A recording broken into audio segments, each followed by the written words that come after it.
Do subscribe Church TV channel today. प्रिय दर्शकबिन्दहरू तपाईहरुलाई फेरि पनि जय मसी। म थोमस बोगटी र तपाई हेर्दै हुनुहुन्छ चर्च टिभी।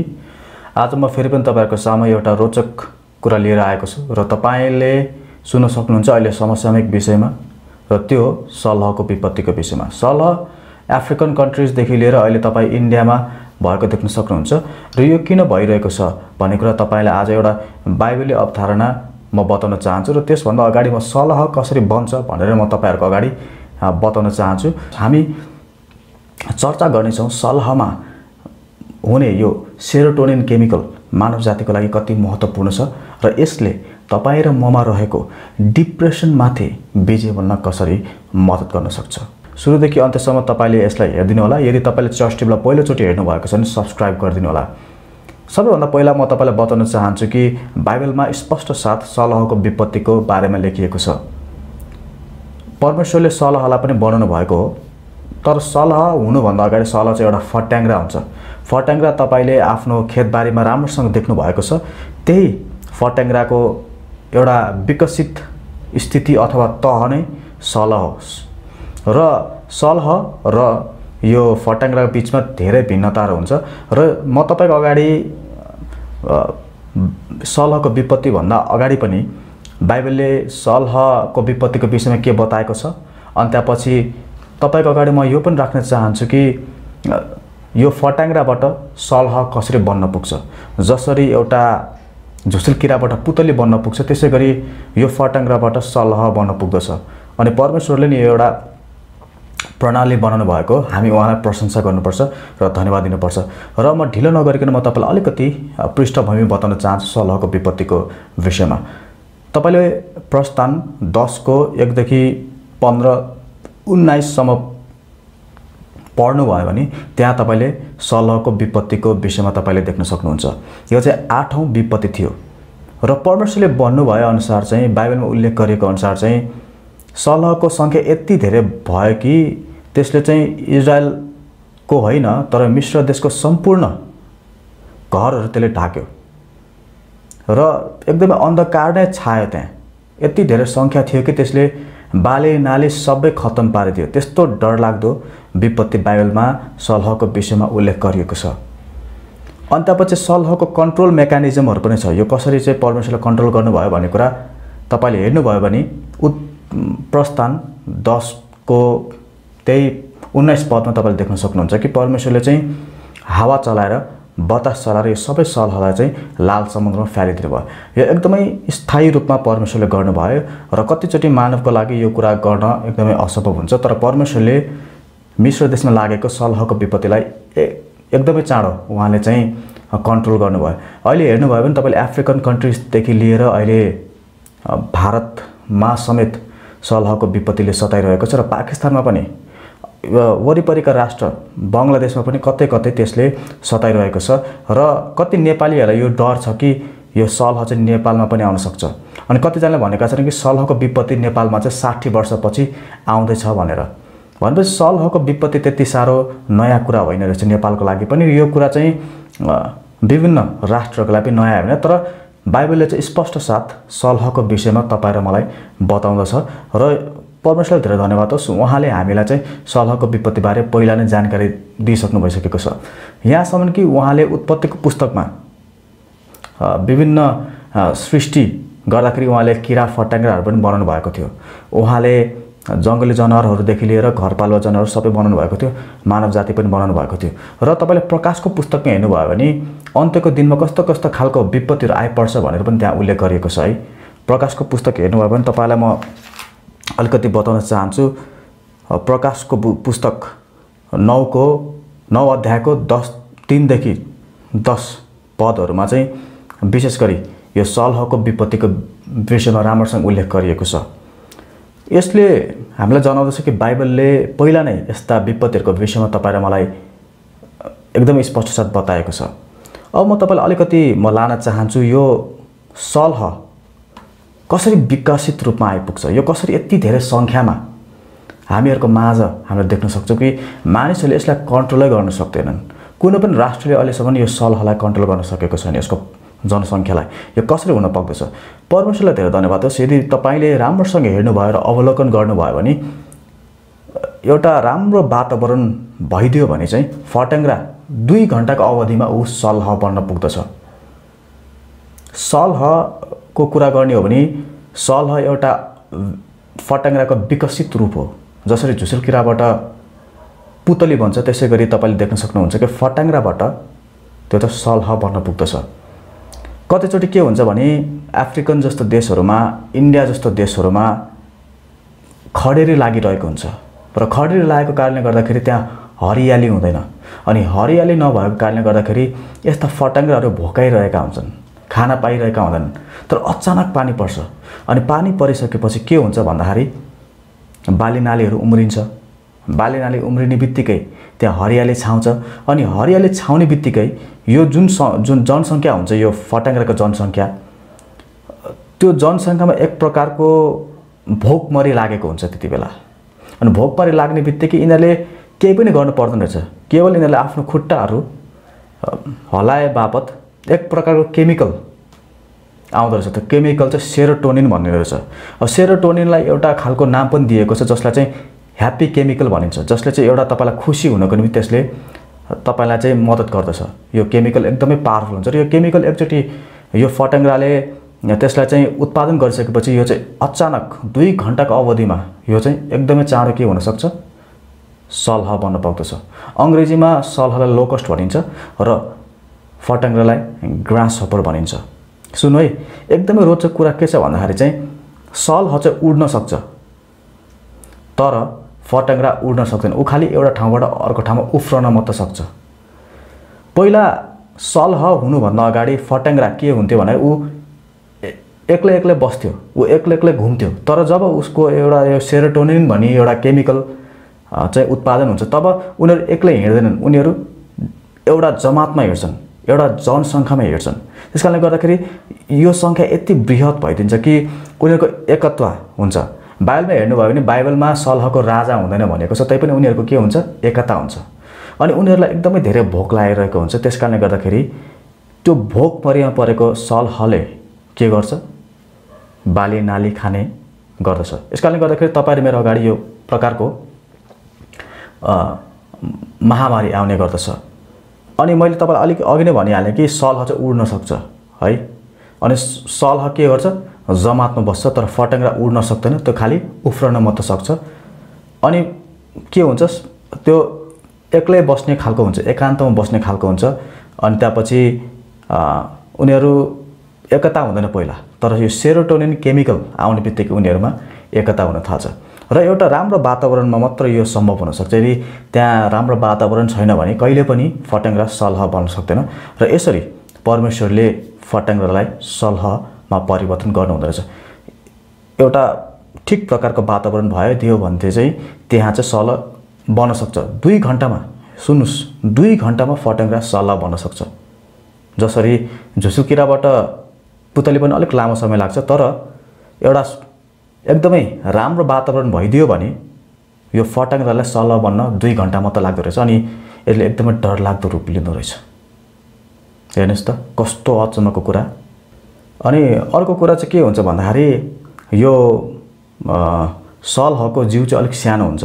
अनि त्यसै उनीहरूले एक प्रकारको पखेटा विकास गर्छन् जुन पखेटाले उनीहरूलाई उड्न मद्दत गर्छ। त्यसकारणले गर्दाखेरि उसको जिउ अलिकति हल्का बोझ हुने बित्तिकै ऊ मजाले उड्न सक्छ अनि ऊ जमातमा उड्छ। अनि त्यसकारण उनीहरूले चाहिँ एउटा के भन्छ यसलाई समूहको व्यवहार उनीहरूले विकास गर्दछन्। परमेश्वरलाई धन्यवाद होस् कि परमेश्वरले त्यस्ता खालका प्राणीहरू पनि बनाउनु भएको छ ताकि हामी चाहिँ सिक्न सकौँ, बुझ्न सकौँ। यदि तपाईले प्रकाशको पुस्तकमा हेर्नुभयो भने के लेखिएको छ भने आमोसको पुस्तकमा हेर्नुहोस्, विशेष गरी आमोस 4:9 परमेश्वरले यस्ता खालका सलहको विपत्ति ल्याउँदाखेरि पनि मानिसहरूले पश्चाताप गरेनन्, परमेश्वरतर्फ फर्केनन् भनेका छन्। यो विपत्तिहरू भनेको एक प्रकारको न्याय हो ताकि मानिसहरूले यी विपत्तिद्वारा परमेश्वरलाई पुकारा गरून् र तिनीहरूलाई परमेश्वरलाई चिनुन् भन्ने हेतुले परमेश्वरले विशेष गरी तपाईँ र मलाई देख्न दिनुभएको हो। अनि त्यसपछि यो महामारी हुने बित्तिकै के हुन्छ नि, भोकमरी पनि हुन थाल्छ। किन? सलहले सबै बालीनाली खाइदिन्छ, सबै रुख बिरुवा पनि खाइदिन्छ। अहिले हेर्नुहोस् त त्यो विभिन्न अफ्रिकन देशहरूमा, भारतका देशमा कस्तो धेरै आतंक मचिएको छ, एकदमै विशेष। अब यसको हामी अलिकति बृहत रूपमा हेरौँ कि यसको के छ, यसमा के खालको एउटा न्युट्रिसन हुन्छ, तत्त्व हुन्छ जुन मानिसहरूलाई यो खाना पनि मिल्छ। तपाईले हेर्नुभयो भने लेवी 11:22 मा चाहिँ के भनिएको छ भने हामीहरूलाई फट्याङ्ग्राका जाति, सलहका जाति हामीले खान सक्छौँ भनेर उल्लेख गरिएको छ। त्यसैगरी मर्कुस 1:7 मा बप्तिस्मा दिने यूहन्नाले चाहिँ वनमह र सलह खाने गर्थे भनेर त्यहाँ उल्लेख गरिएको छ। अहिले तपाईले हेर्नुभयो भने विभिन्न बङ्गलादेशहरूमा त्यहाँका मानिसहरूले सलहलाई भुटेर खाइरहेका छन्। यो राम्रो हो, किनभने बाइबल स्वयंले हामीलाई बताएको छ कि सलह चाहिँ खानको लागि शुद्ध प्राणी हो भनेर हामीलाई बताएको छ, किनभने त्यो 100% शाकाहारी प्राणी हो। अर्को कुरा के छ भने सलहमा कस्तो खालको न्युट्रिसन पाइन्छ, कस्तो खालको खाद्य तत्त्व पाइन्छ अथवा पौष्टिक तत्त्व पाइन्छ भन्दाखेरि चाहिँ मैले अलिकति अनुसन्धान गर्दाखेरि प्रोटिन पाइन्छ, आइरन पाइन्छ अनि भिटामिन सी पाइन्छ। प्रोटिन, आइरन र भिटामिन सीले तपाईलाई थाहा छ यसले तपाईको शरीरको लागि एकदमै राम्रो गर्छ। त्यसकारणले गर्दाखेरि यसलाई तपाईले खाँदा पनि केही फरक पर्दैन। त्यसकारणले गर्दाखेरि तपाई डराउनु पर्दैन। तर यदि तपाईले परमेश्वरलाई पुकारा गर्नुभयो भने अवश्य पनि के हुन्छ, सलहको विपत्ति रोकिन सक्छ। तपाईले प्रस्थान 10:19 हेर्नुभयो भने के भएको छ भने परमेश्वरले बतास चलाइदिएर यो सबै सलहलाई मिस्र देशबाट चाहिँ लाल समुद्रमा फ्याँकिदिएर यो भनौँ न के भन्नुभयो, उहाँले चाहिँ यो सलहको विपत्तिको समाधान गर्नुभएको थियो। यो एउटा महत्त्वपूर्ण कुरा छ। तर महत्त्वपूर्ण कुरा के छ भन्दाखेरि एउटा कुरा चाहिँ के छ भने यसको दुश्मनहरू के हुन सक्छ, फट्याङ्ग्राको दुश्मनहरू के हुन सक्छ। फट्याङ्ग्राको दुश्मनहरू झिँगा हुन सक्छ, त्यसैगरी माकुरा हुन सक्छ, त्यसैगरी बिटल्स हुन सक्छ, सर्प हुन सक्छ, त्यसैगरी केही उड्ने चराहरू हुन सक्छ अनि मुसा पनि यो सलहको दुश्मन हुन सक्छ। त्यसकारणले यदि तपाईँ सलहलाई रोक्न चाहनुहुन्छ भने तपाईले यस्ता खालका प्राणीहरूलाई तपाईले चाहिँ उनीहरूको विपरीत फाइट गर्नुपर्छ, युद्ध गर्नुपर्छ अनि तपाईले एक प्रकारले चाहिँ कन्ट्रोल गर्न सक्नुहुन्छ। तपाईले सलह खान सक्नुहुन्छ, त्यसको साथसाथै त्यसलाई खान चाहने यस्ता प्राणीहरू पनि तपाईले रिलिज गर्न सक्नुहुन्छ, रिहाई गर्न सक्नुहुन्छ ताकि तिनीहरूले खान सकुन्। तपाईले इजरायलमा हेर्नुभयो भने इजरायलका यस्ता अर्ग्यानिक फार्महरू हुन्छ, जैविक किसानहरू जसले चाहिँ विभिन्न कीटाणुहरूलाई मार्न चाहँदैनन्, जसले चाहिँ विभिन्न किराहरूलाई मार्न चाहँदैनन्, जुन किराले चाहिँ वनस्पतिलाई नाश गरिरहेको छ। तर त्यो वनस्पतिलाई नाश गर्ने किरालाई रोक्नको लागि उनीहरूले त्यो वनस्पति खाने किराहरूलाई एकदमै मन पराउने, तिनीहरूलाई चाहिँ खाने अर्को प्राणीहरू तयार पारेको, किराहरू तयार पारेको, जनरहरू तयार पारेको, तर तिनीहरूको जनसङ्ख्या बढाएको तपाईँ पाउन सक्नुहुन्छ। सायद विशेष गरी मरुभूमि जस्ता मिस्र देश जस्तो, यो अफ्रिकन देश जस्तो, राजस्थान जस्तो, पुणे जस्तो, इन्डियाका यी विभिन्न भागहरूमा चराहरूको जनसङ्ख्या एकदमै कम छ। अब त्यसलाई कन्ट्रोल गर्न एकदमै गाह्रो पनि छ। यदि चराहरू भए तापनि उनीहरूले मजाले खान सक्थे, यी किराहरू खाएर बस्न सक्छ, तर जनसङ्ख्या कम भएको कारणले गर्दाखेरि यी किराहरू खान सकिरहेका छैनन् र यसको विपत्ति चाहिँ निरन्तर अगाडि बढिरहेको तपाईँ र मैले पाउन सक्छौँ। यो सेरोटोनिन जुन जसलाई चाहिँ ह्याप्पी केमिकल भनिन्छ, यो चाहिँ मानव जातिमा एकदम महत्त्वपूर्ण हुन्छ। यसले चाहिँ डिप्रेसनलाई हटाउन मद्दत गर्छ। यदि तपाईलाई डिप्रेसन छ भने तपाईले एउटा काम गर्नुपर्दछ, तपाईले दिने बानी बसाल्नु पर्दछ। याद गर्नुहोस्, तपाईले दिने बानी बसाल्नु पर्दछ। सायद मलाई के लाग्छ भने सलहले किन एट्याक गरिरहेको छ मानिसहरूको बाल्य नानीलाई। उसले त जङ्गलको रुखहरूलाई पनि एट्याक गर्न सक्थ्यो नि, तर उसले किन मानव जातिको खाद्यान्नहरूले एट्याक गरिरहेको छ भन्दाखेरि सायद अब केही हुनसक्छ। बाइबलको धेरै उदाहरणहरू छ। यदि हामीले परमेश्वरतर्फ आफ्नो ध्यान लगाएनौँ, परमेश्वरलाई हामीले ठिक किसिमको आराधना चढाएनौँ, यदि परमेश्वर हामीलाई खोजेनौँ भने घरिघरि यस्ता विपत्तिहरू आइरहन्छन् भनेर बाइबलमा उल्लेख गरिएको छ। र यो तपाईँ र मेरो लागि एकदमै महत्त्वपूर्ण छ। हामीले परमेश्वरलाई खोजी गर्नुपर्दछ। हामीले परमेश्वरलाई दिएका छ कि छैनौँ, हामीले मानिसहरूलाई दिएका छ कि छैनौँ, त्यो एकदम महत्त्वपूर्ण छ। किनभने जब हामी मानिसहरूलाई दिन्छौँ त्यति बेला हाम्रो यो मस्तिष्कमा सेरोटोनिन केमिकल उत्पादन हुन्छ जसले हामीलाई एकदमै खुसी तुल्याउँदछ। यदि तपाईँ डिप्रेसनको पेसेन्ट हुनुहुन्छ भने म तपाईँलाई राम्रो उदाहरण दिन चाहन्छु। तपाईँ दयालु बन्न थाल्नुहोस्, तपाईँ वरिपरिका मानिसहरूलाई प्रेम गर्न थाल्नुहोस् र यो सेरोटोनिन केमिकल स्वतः तपाईँको यो मस्तिष्कमा अथवा तपाईँको दिमागमा, तपाईँको शिरमा यो विकसित हुन थाल्छ र तपाईँलाई यसले खुसी तुल्याउन सक्छ। तर यदि तपाईँलाई डिप्रेसन छ, चिन्ता फिक्री छ र यदि तपाईँ भनौँ न अरूलाई प्रेम गर्न चाहनुहुन्न, अरूलाई दया देखाउन चाहनुहुन्न भने तपाईँ झन् बढी डिप्रेसनमा पर्नुहुन्छ र त्यसले तपाईँ र मलाई आफ्नो ज्यान लिने समेत पनि तुल्याउन सक्छ। त्यसकारणले गर्दा यो सेरोटोनिन जसलाई ह्याप्पी केमिकल भनिन्छ, जसलाई तपाईँले सलहमा पाउन सक्नुहुन्छ। याद गर्नुहोस्, उनीहरू भोकाएको मात्र नहोलान् तर उनीहरू खुसी पनि होलान्। उनीहरू त्यसै कारणले गर्दाखेरि त एक भएर काम गरिरहेका छन्, त्यसकारण उनीहरू उड्न सकेका छन्। र यदि तपाईँले आफ्नो जीवनमा यो सेरोटोनिन केमिकल आफ्नो दया देखाएर, प्रेम देखाएर विकसित गर्न सक्नुभयो भने तपाईँ चिन्ता फिक्रीमाथि विजयी बन्न सक्नुहुन्छ। त्यसै गरी बाइबलले भनेको छ कि देऊ त तिमीलाई पनि दिइनेछ। अरूलाई प्रेम गर, हामीलाई घरिघरि बताएको छ। हेर्नुहोस् त, हाम्रो वरिपरि अहिले संसारमा धेरै धनी मानिसहरू छन् तर उनीहरू किन चिन्तित छन्, डिप्रेसनमा छन्। अनि कतिजना मानिसहरू आफ्नो आत्महत्या गरिरहेका छन्, त्यस्ता जसँग धेरै भौतिक धन सम्पत्तिहरू छ, किनभने उनीहरूले दया देखाइरहेका छैनन्, उनीहरूले प्रेम देखाइरहेका छैनन्। त्यसकारणले गर्दाखेरि उनीहरूमा के छ, यो सेरोटोनिन केमिकल जसले चाहिँ हामीलाई खुसी तुल्याउँछ, आनन्द तुल्याउँछ, त्यो केमिकलको कमी भएको छ। यो सलहमा भएको केमिकल एकदमै महत्त्वपूर्ण छ। तपाईले सुरुदेखि अन्त्यसम्म यो भिडियो हेरिदिनु भएको लागि धन्यवाद छ। मैले तपाईँको अगाडि बाइबल अवधारणा राखेँ, मैले तपाईँको अगाडि सलह कसरी फटाङ्ग्राबाट बन्न पुग्छ र कस्ता कस्ता खालका परिवर्तनहरू तपाईँ देख्न सक्नुहुन्छ भनेर पनि मैले छलफल गरेँ।